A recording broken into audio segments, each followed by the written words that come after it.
Chapter 3, Malibu. "Are you going to tell me what happened?" Lulite asked, startling me. It was several days after my return from Venice, and we were taking the time to regroup before preparing our late summer show, Without a Home, Ariel Marlowe's debut in our American gallery. It was the last show to be hosted here before the opening of Marchand Raphael, Paris. Black and white, stark images of women across the globe. All on film, all with minimal editing.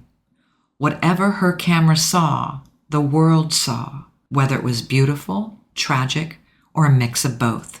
I was composing a text to Daniel in my office, letting him know that I would trade my week for his to see Isabel. She was in her final weeks of school, and she would be returning home soon to split time between Daniel and I for the summer.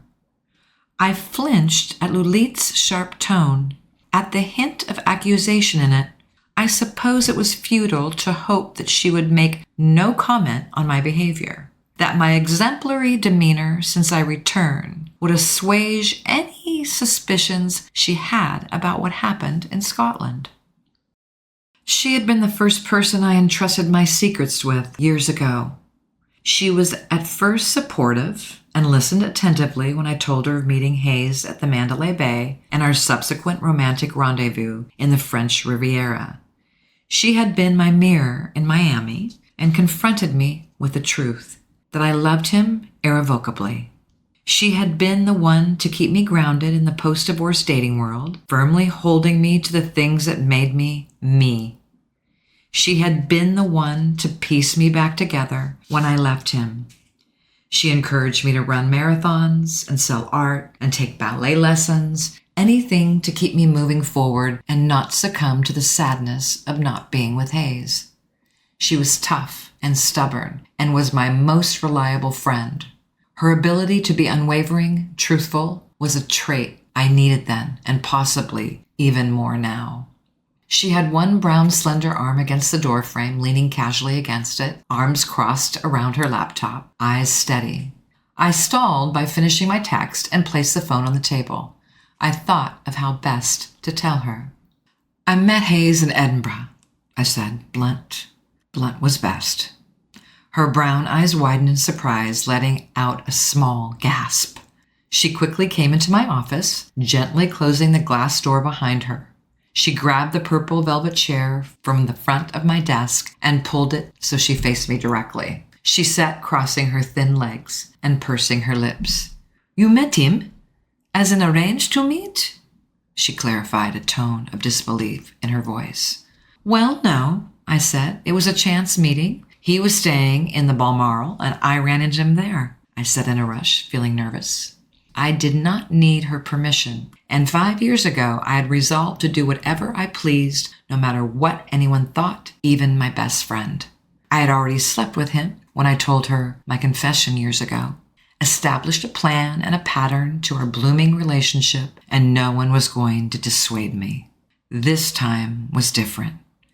This time her approval felt vital, as if I could not move forward without knowing that my best friend understood, accepted, and respected my choice. I told her everything. I told her of Hayes' heartfelt confession in hurting Isabel and the new depths to him, of his sadness that persisted through our meal in Edinburgh but was less evident in Venice, of his gift and his invitation to meet next week in Malibu. I told her of our time in Venice, of the tension and temptation that nearly stole all my resolve. Through all of this, she listened, never interrupting, patiently waiting. She nodded at the conclusion of my story, thinking for a moment about how to respond. "What do you feel?" she asked. Not "what are you thinking, you fool?" or "what on earth are you going to do?" which is what I expected from my no-nonsense partner. I felt tears well immediately at her question and raised my eyes to the tiled ceiling to avoid them spilling over. All my thoughts over the last several weeks circled repeatedly on what to do and the potential downfall of any decision would have on me and my family and my career. I had not let myself consider any possible positive outcome. did not allow myself to consider the idea of being with him again, had not let myself focus on the feeling of his leg against mine, the brush of his fingers, the suppleness of his body, and the dormant emotions he stirred to life within me. I feel, I said, voice full of tears I was trying to keep from falling. I feel everything, Lulit, I said, unable to stop several salty drops from rolling down my cheeks. I lowered my eyes to my hands, clasped on my lap, the ring there. Her hand reached out to grasp mine, giving it a gentle squeeze. She sat back and regarded me, a pensive expression on her face, kindness and understanding in her eyes. She finally spoke.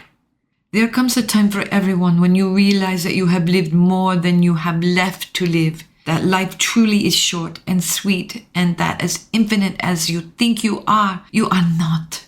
That you have one chance to truly live, one opportunity to get what you deserve in life, she said, voice clear and soft. You, Solène, you deserve the world. I smiled and laughed, brushing my tears away at her words.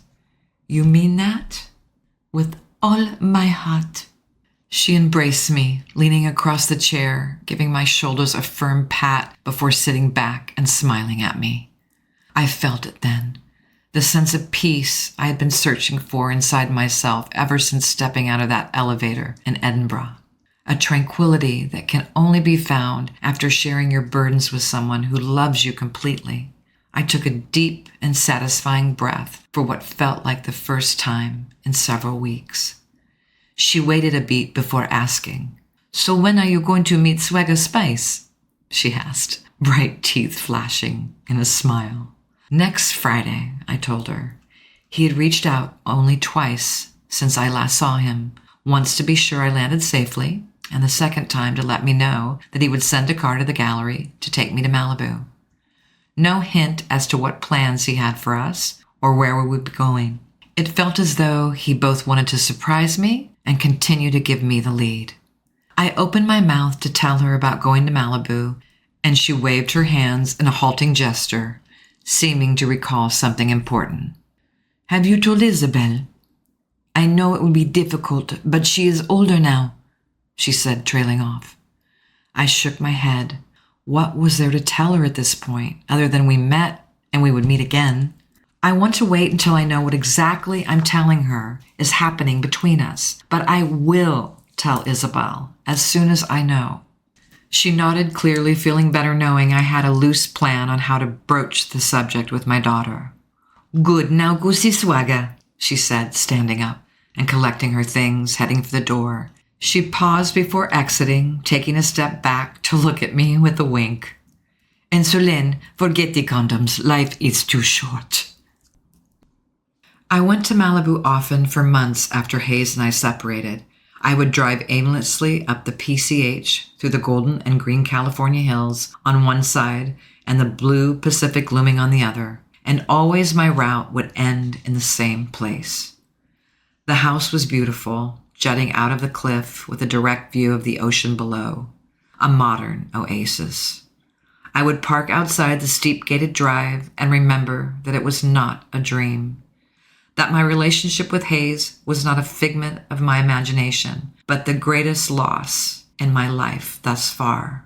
Every time I drove to the stunning mansion, I would check the listing online, and every time the for sale tag popped up, I felt a sense of relief. The thought of someone claiming the house I had fantasized about making a life in with Hayes was painful.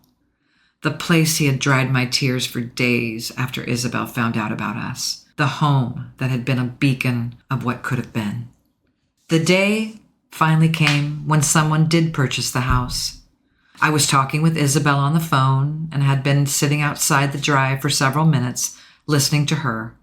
My visits had grown less frequent over the months, and this time it was nearly a year after Hayes and I broke up. She was just starting at Santa Catalina and was telling me rapid fire about her early relationship. She was the new girl in the area, and my beautiful daughter had already attracted the eyes of many. My mother would be proud. It seemed Isabel had a natural talent for letting boys fawn over her and remaining aloof. The innate French quality that had passed over me and into my daughter. Mom, he likes me, like really likes me. I honestly think he'll ask me out later this week. We've been talking for a month now, and I think he's going to ask me to be his girlfriend soon, she said, her sweet voice sounding through the speakers in my car. This was the most excited I had heard her speak about any boy. Alex was a year older than her, seemed to be kind and respectful, and was, in my opinion, already dating my daughter. They had gone for ice cream, a movie, and a double date with another new friend of Isabel's in the last month or so. It was an adjustment hearing her talk about boys this way, trusting her to make good decisions regarding the opposite sex. She had mild infatuations thus far, but she was older now.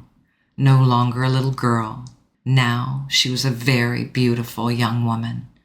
No one prepares you for the emotional roller coaster of your child dating for the first time. Wait, so help me understand. You guys aren't dating? What is the difference between talking and dating? I asked, laughing. The lingo in her generation was somewhat foreign to me. She launched into an explanation of the minutiae of talking versus dating, and while she chatted, I clicked on the tab that was perpetually open on my phone and hit refresh. The large, bold, white letters SOLD stared back at me. I let out a small gasp, feeling my already brittle heart fracturing. Isabel did not notice, too caught up in her new relationship and her youthful excitement to realize her mother was breaking. I should not have been surprised. It had been on the market for almost a year, and the fact that it remained unsold for so long was a complete fluke. I knew logically it was not mine and had never been mine, but love was not logical, and I was crushed. I never went back. I rode in the back seat of the blacked-out Bentley SUV that Hayes sent for me, making polite conversation with Kit, the older Chinese gentleman who evidently was his personal driver in the States. Hayes had given me no indication on what he had planned for the evening or even where I was going. I did not question why he sent a driver for such a short distance. I suspected it was in an effort to maintain his privacy. I packed nothing in my small Saint Laurent clutch other than a few items to touch up the minimal makeup I wore and a pack of cinnamon gum. I did not want to make any assumptions about where this evening was headed. We made polite conversation, but as we continued the drive up the PCH, my capacity for casual talking dwindled.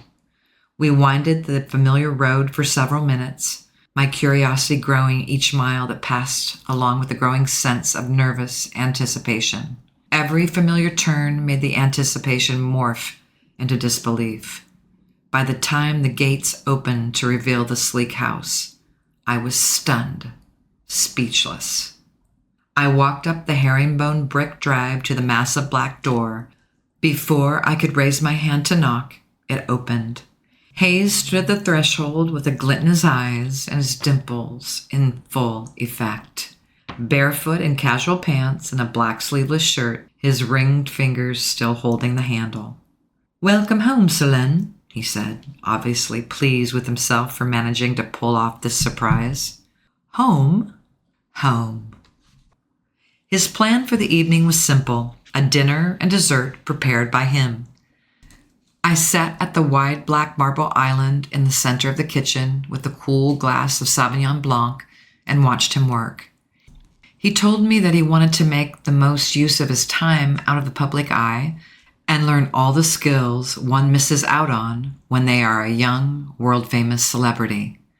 Cooking, mixology, Spanish, and astronomy were just a few of the subjects he dabbled in over the years.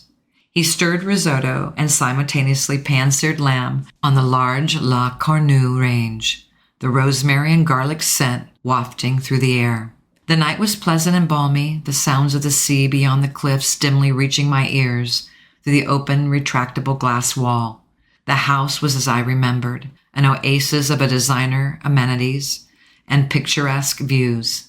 The interior was still beautiful, a sloped light grain wood ceiling with an oak-tiered kidney table in the center, surrounded by plush ottomans, a soft couch, and accent chairs. But the house was distinctly his now, signs of him throughout the space. The corner of the living room boasted a clean and classic grand piano. The framed album art of August Moon assembled in a collage adjacent to the inset fireplace. The map of Kensington on the opposite side that was a work of art, the bright colors blurring together in an eclectic design. The framed picture of Hayes and his mum on the entryway table, the same one he had shown to me years ago. He talked and cooked avidly, occasionally fingering his lower lip with his fingers when he consulted his phone for the next step. Every moment he made was intoned with such grace, his biceps firming and relaxing as he lifted the lamb out of the pan, and his steps danced like as he moved around the chef's kitchen. It seemed that his ease with his body had only grown with time. "This will either be really good or total rubbish," he said, plucking insistently at his lip as he scrolled on the phone for the further direction on risotto. I saluted him with my glass before taking the last sip of wine. "Props to you. I've never even attempted to try risotto. Takes too long," I said, swallowing the crisp liquid. He tapped his lip with a hum of affirmation when he found what he was looking for and resumed his stirring, adding in several ingredients from the spice drawers. "Well, I've tossed in the bin the last 3 times. 4th time's the charm?" he said, throwing a white hand towel over his shoulder and turning to face me, taking my empty glass of wine and filling it. He took a sip out of my glass, keeping his eyes purposely on mine as he placed his lips precisely where mine had been. He might as well have touched his lips to my own, the way it affected me. "You have your own, you know," I said. "I know. Yours tastes better." I took another sip, raising my elbow at him. He winked at me before turning around to remove the lamb and let it rest. It was so fascinating to watch him in such a mundane activity. To see this handsome man, a world-class musician and international star, barefoot in the kitchen. "So tell me again why this album you're working on is so top secret. You've shared other tracks with me before they were released," I asked. He told me that producing the album he mentioned in Venice was the main reason for his trip to the States. He had the next few days to relax before reporting to the studio to work on 3 tracks. He told me that producing was in many ways similar to writing. Sometimes it took an hour to fully polish a track, and others he would agonize over for days before it sounded perfect. He would work on the 3 tracks until they were completed, however long that took, and at some point during his stay, make a scheduled appearance. "Keep feeding the beast," he'd said with a sigh. He lifted the risotto to his lips with a spoon to taste and nodded with approval. He answered, "Well, technically, they aren't my songs. This artist requires utmost secrecy for her work. No one will know or guess what she's about to release an album until she's ready to reveal it." Aha! So it's a she. That narrows it down to about 50 different people it could be? I asked, relishing in his lapse of secrecy. "Oh, no. That's the only clue you'll get," he said, laughing and raising his ringed hand in surrender as the timer on his phone rang out, indicating that the asparagus was done. He removed it swiftly from the oven and said, "If you'll behave, I'll consider showing you something." He plated our 2 meals with a flourish before turning to place it on the simple setting before me. He set his dish down in front of the seat to my left and rounded the long island to sit next to me. He clinked our glasses together, and we began our meal. "That was exceptional, Hayes," I said. "Thank you. The food was perfect, made more so by the hands that prepared it."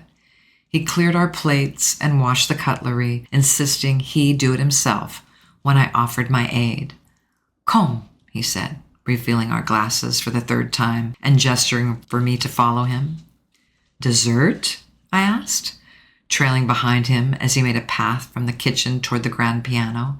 Later, he called over his shoulder, giving me a salacious smile, making my stomach flip. He pulled me to sit on the smooth black bench next to him. It struck me that I'd never heard him play for me before. I had seen him perform for crowds of tens of thousands, and once in a hotel lobby full of guests, but never like this. Never sitting so close I could feel the warmth radiating off of him. Hearing only the sounds of our breathing and the crashing waves below. What are you going to play? Something from the album. It's not finished yet. So you're going to play it for me? I'm going to play it for you. His voice when speaking was beautiful, but his voice when singing was unparalleled. His deep timbre floated over the notes as his fingers trailed over the keys fluidly. I could feel his arms and legs shift as he played, creating a melancholy sound.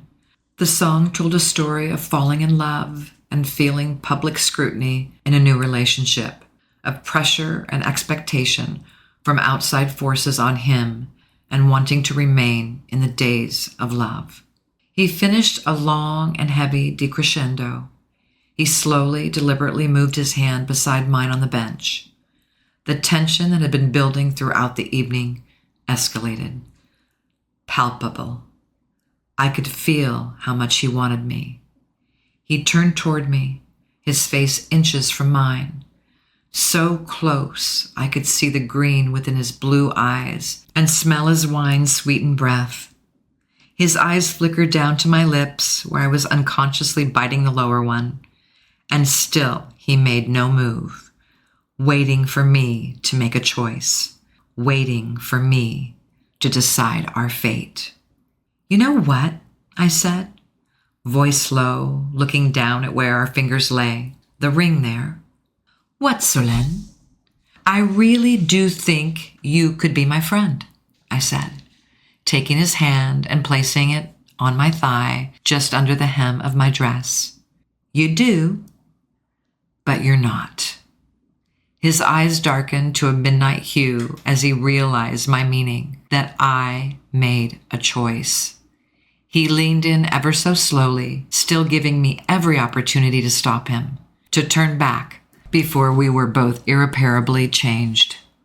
He gently pressed his lips to mine in a kiss that was so sweet. What happened next took us both by surprise. I exploded into movement, years of missing him and wanting him throughout any sense of self-preservation that remained. I gasped into his mouth, tangling my hands in his hair, tugging the thick strands, trying to bring him somehow closer.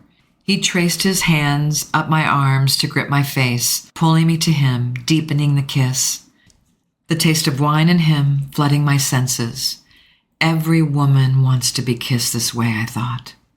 It was familiar and foreign all at once. He gripped my hip suddenly and yanked me over so that I sat in his lap. My back banged into the piano keys, producing a discordant note. We parted momentarily, both breathing raggedly. He smoothed my hair behind my ear and rested his forehead against my own. His eyes searched mine, an expression of wonder on his young face, as if to make sure this was real, that this was truly happening. We sat motionless, basking in the moment. He traced my face with his fingers, following the curve of my brow bone down to my cheeks with his thumbs, committing it to memory with his touch. He placed his thumbs on my lower lip, gently pulling it down. I missed your mouth, he said, and kissed me again, nipping the bottom. I copied his movements, fingers gliding over his features, over his brows, thick, dark, and masculine, down his perfect nose, no hint of the reconstructive surgery from years before, sweeping over the delicate cheekbones and the permanent crinkles by his eyes that weren't there before, across the top of his wide mouth, feeling a slight stubble there, and across his lip, plump and pink from our passion, begging to be kissed again, Botticelli in the flesh. Hayes? I think I'm ready for dessert. 45 was not as much of an adjustment as 40. I had 5 years to become comfortable with it, and I was at the stage in life where it was particularly rude to beg the question of age. I rarely thought about it or even said it aloud, and only occasionally felt my age. Now jet lag hit me harder, and my knees ached more frequently after running or ballet. I think mentally I still considered myself about 38, but there in the bedroom we once shared, I became acutely aware of the decade of life I was in. I had time to mentally prepare before the first time we were together, to give myself a pep talk and reassure myself that I was worth being wanted. I stood looking out of the balcony in the bedroom, lost in my thoughts, attempting to find some shred of self-confidence to combat my inward spiral. A tingle of awareness floated down my spine as he came to stand behind me, hid frame towering over me. He placed his arms around my stomach, large hands completely covering my abdomen, enveloping me from behind and pressing a kiss to my shoulder. I felt him then, pressed against me, evident that he was still attracted to me. Very attracted. I spun around in his arms, feeling more confident, pushing him slightly away to walk to the bed. He turned facing me, brows knitting in confusion. I sat down on the plush comforter, crossing my legs and motioning him to come and stand before me. I want to see you, I said. His smile grew slowly. Happy to oblige. He raised one muscled arm, lifting it behind his hand to grab his shirt, removing it a fluid motion. He had filled out more in the last 5 years, an impressive version of the boy I met in Vegas. The bronze skin of his chest, once smooth, now had a smattering of hair across the broad pectorals. Where his arms met his shoulders lay small, white stretch marks, proof that he had grown more somehow over the years. His toned abdomen was ridged with muscle more than before. His taut stomach sloped elegantly to the edge of his trousers. My eyes continued their downward path. Impressive, indeed. I motioned for him to spin. He spread his arms out wide, tilting his head back with a smile, and turned slowly in a circle, shoulders wide and strong, tapering down to his slim hips. He finished his revolution and stepped closer to me. He leaned over me, forcing me to sit back on my hands, his face close to mine. He placed one arm beside mine, and the other snaked its way between my legs. My breath caught. Are you happy? Yes, I said, breathless. Good, he said, and simultaneously pushed my legs apart with expert precision. We ceased speaking. We were lost in each other. He was on top of me, kissing me deeply, his hands splayed possessively across my neck. He trailed kisses down my throat, whispering how beautiful I was and how much he missed me, a level of tenderness I had yet to experience with him. He was intent, on a mission, marching his way down to my breast with boyish determination. I felt it then, a buzzing against the back of my thigh, the phone in his pocket. He sat up hastily, fishing it out of his back pocket and flinging it across the mattress, never once taking his eyes off mine. He leaned back down, resuming the path with his lips. He palmed me roughly, his impatience making my arousal spike to a fever pitch. Almost immediately, the buzzing began again. He paused his movements, sighing with disappointment, and sat up, brown locks in disarray. He stretched across the white comforter to pick up his phone, the sound ending and picking up again instantly. He looked at the screen, mild alarm flashing over his features. Sorry, just a moment, he said, distracted, and leaned forward to press a swift kiss to my lips. Don't go anywhere. He crawled off the bed and pressed the phone to his ear in a single movement. He strode purposely away from me, heading for the large bathroom. I heard his voice say, "Hello, everything all right?" the rest of his words fading as he shut the door behind him. I listened to his muffled tones through the door separating us, fighting a peculiar feeling. I climbed off the bed, smoothing my hair and arranging my dress to sit in a more appropriate length. This was decidedly different. I could not recall him having ever stepped out to answer a phone call before. His choice to do so tonight struck me. He had answered the phone in the middle of the night when he found out about his Grammy nomination while I lay in bed with him, and I couldn't think of a time where I had separated myself from him to have a phone conversation with anyone. It was a small detail, but I felt the implication of it. He did not want me to hear whoever he was speaking with. Perhaps this was a matter of preference for him now, one of certainty, many idiosyncrasies he had developed over the years, one of many that I did not know. The longer his conversation continued, the deeper the pit of unease inside me grew. The realization that I probably knew him less now than I did before. I checked my watch, nearly 1 a.m.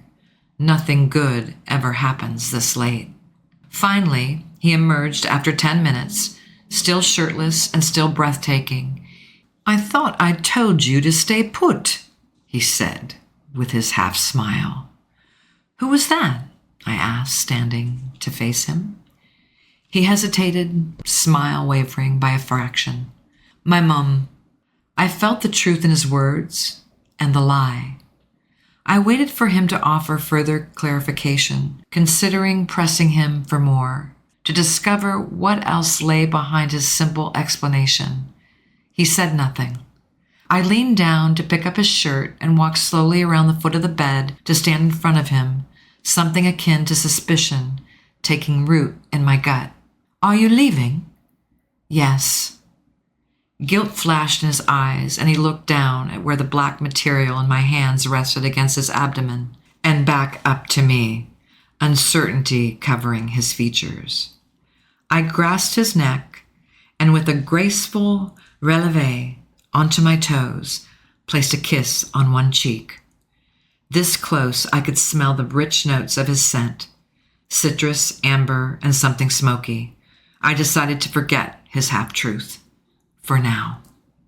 "Thank you for a delicious dinner," I said.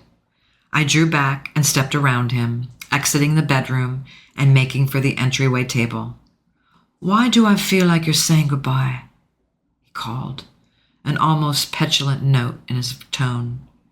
He caught up rapidly and slipped in front of me, blocking the table behind him and my waiting purse.